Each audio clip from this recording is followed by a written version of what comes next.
I know you're thinking what I'm thinking. What do you treat ourselves? What? Every once in a while, you need a little treat.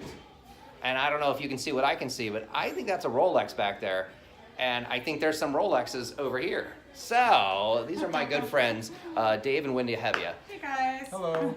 How long have we known each other now? Probably Day and a half. 6 or 7 years. Day and a half. Probably about 7 years, I think. Yeah, It's about been 7 years. It's been a while, that's for sure. Very good friends of ours. In fact, they're such good friends that I make the joke that they're my parents because they always go on great vacations. We're very proud of you, son. There you go. And one day I'm going to go to Italy or Brazil with my parents. Anyway, so what's fun is that you guys have owned, you now own 3 locations, is that right? That's correct. And how many years have you been the head of this? We have been owning Kiefer Jewelers for 20 years now. 20. 22 years. 22 years. 22 years. 22 Time years. flies when you're selling Rolex. And how long? That's awesome. And how long have you been total in jewelry?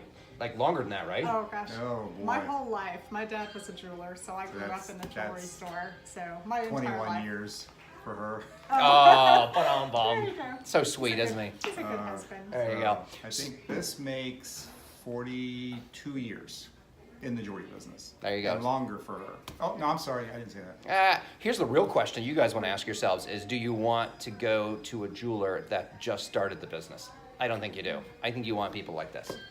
Not only they want to get you set up with the right piece of jewelry, but they also care about you as a client.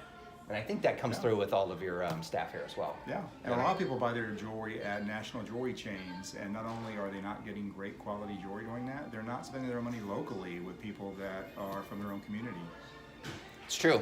Yeah. And I will say this guy parks cars at our church like nobody's business. So you see him looking pretty here, but on Sundays he's sweaty. Now, something you need to know about their shop, not only do they do some custom jewelry work here, and not only are one of 4, right? 3. Oh, that's right, 3 jewelers that are Rolex official dealers. Rolex dealers, but they also have something for the rest of us too, over here with the Pandora, and you can't really see it in the video, but let me just tell you, they've got an entire Pandora space shop that you can get, we're talking bracelets, the whole 9 yards. So if you're up in this area, you really want to come check it out. You'll be glad you did.